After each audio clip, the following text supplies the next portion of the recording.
warahmatullahi wabarakatuh. Waalaikumsalam warahmatullahi wabarakatuh. Ya anak-anak, apa kabarnya hari ini? Alhamdulillah baik. Dan sebelum kita mulai kegiatan pembelajaran, alangkah baiknya kita berdoa bersama dipimpin oleh ketua kelas.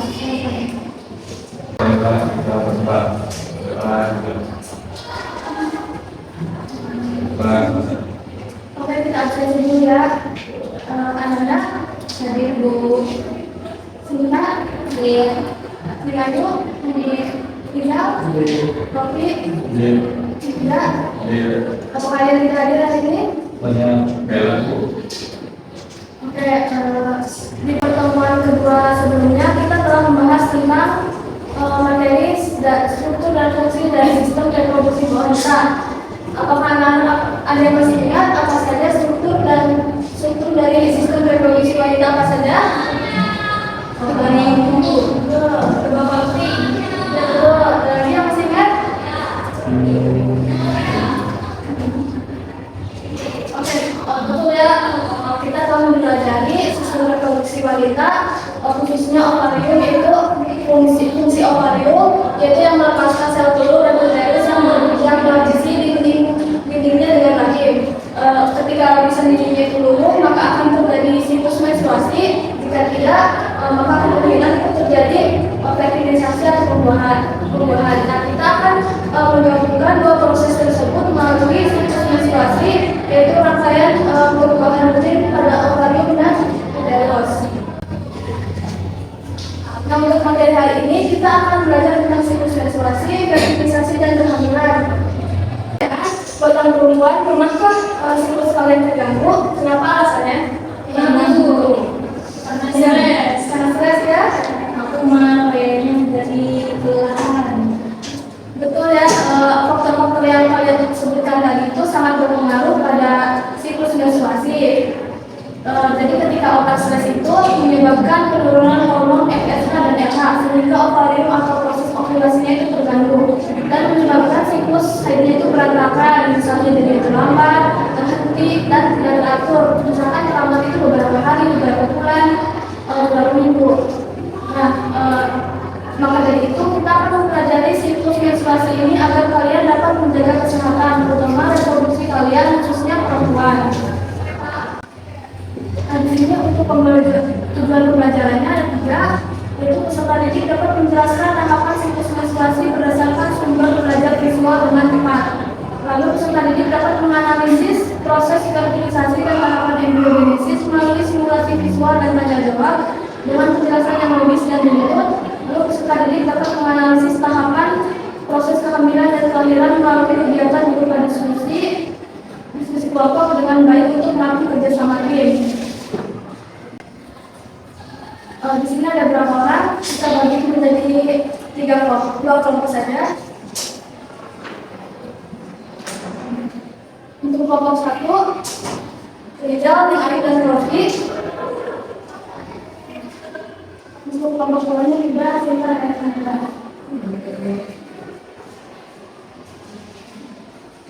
Nah, di sini ada gambar dari proses kehamilan. Diawali dengan ovulasi yang melepaskan sel telur dari induk telurnya, lalu terjadi pembuahan di saluran Papalopi untuk penyatuan sel sperma dan sel telur sehingga menjadi sel telur atau zigot pada hari pertama. Nah, pada hari kedua zigot ini berubah menjadi 2 sel, lalu menjadi 4 sel, lalu menjadi 16 sel.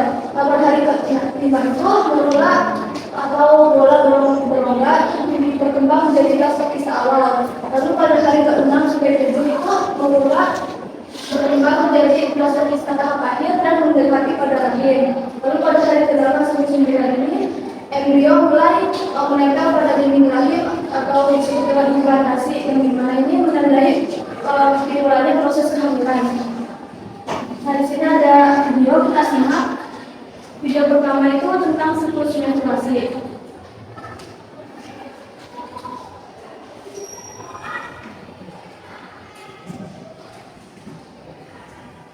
Setiap dari kita masih berada tamu, bukan?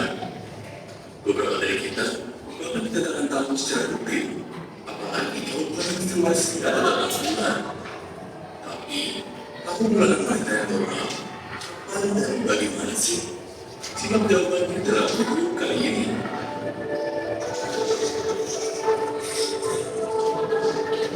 Oke, untuk yang video keduanya itu tentang sakit saat menstruasi, terjemah.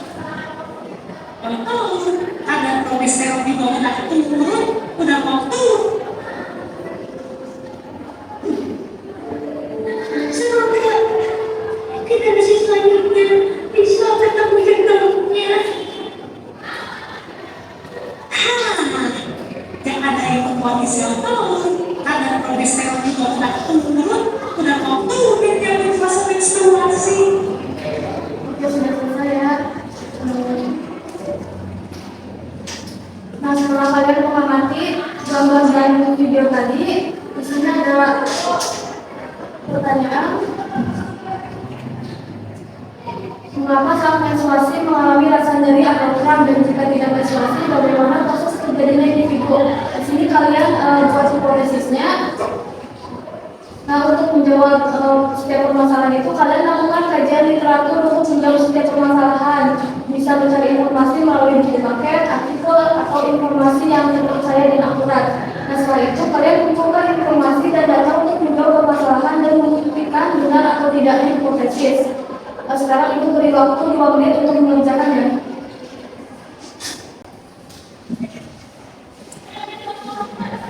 Kelompok satu bagaimana? Apakah ada yang ingin ditanyakan? Ibu bisa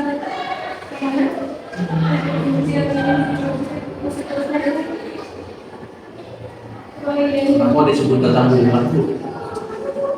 Nah, yang kedua bisa ditanyakan itu dulu.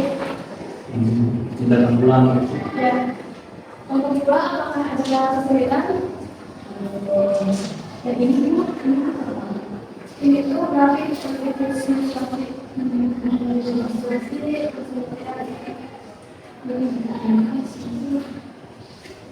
sudah cukup ya diskusinya. Ibu sekarang minta perwakilan satu kelompok untuk mempresentasikan hasil diskusinya. Silakan nomor 2.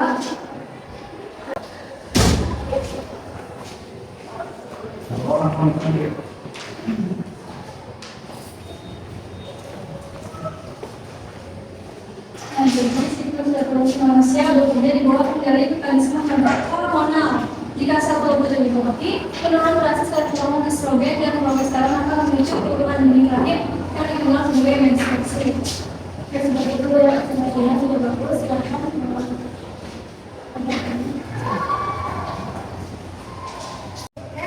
Jadi pada siklus menstruasi, lebih fertilisasi atau pembuahan sel di tubuh bayi, implantasi atau penempatan yang menandai dimulai kandungan dan perkembangan janin sampai siap untuk dilakukan.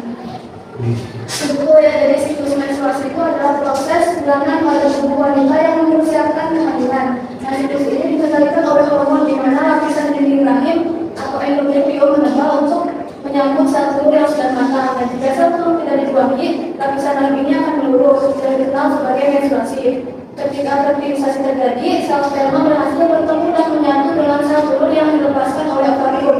Biasanya terjadi di saluran tubuh Fallopi. Setelah fertilisasi, sel yang dibuangi atau zigot ini akan berkembang menjadi embrio dan bergerak menuju lagi untuk menempel pada dindingnya atau disebut dengan implantasi, yaitu menandai jalannya kehamilan. Selama kehamilan, embrio berkembang menjadi janin dari tubuh ibu akan menyediakan nutrisi hingga tiba saatnya kehamilan. Sebagai bentuk evaluasinya, kalian silakan scan jadi QR ini untuk mengisi soal-soalnya.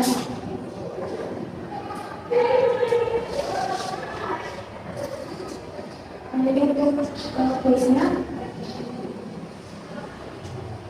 beri 2 menit untuk mengerjakan.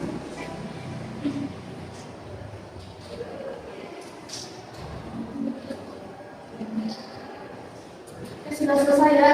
Untuk di pertemuan selanjutnya kita akan membahas materi tentang teknologi dan persaingan dan sistem reproduksi. Untuk tugasnya itu kalian membuat video edukatif terkait teknologi dan persaingan dari sistem reproduksi secara berkelompok. Mungkin kita cukupkan saja pertemuan hari ini. Kurang lebihnya mohon maaf. Jadi ketika tidak ada, wassalamualaikum warahmatullahi wabarakatuh.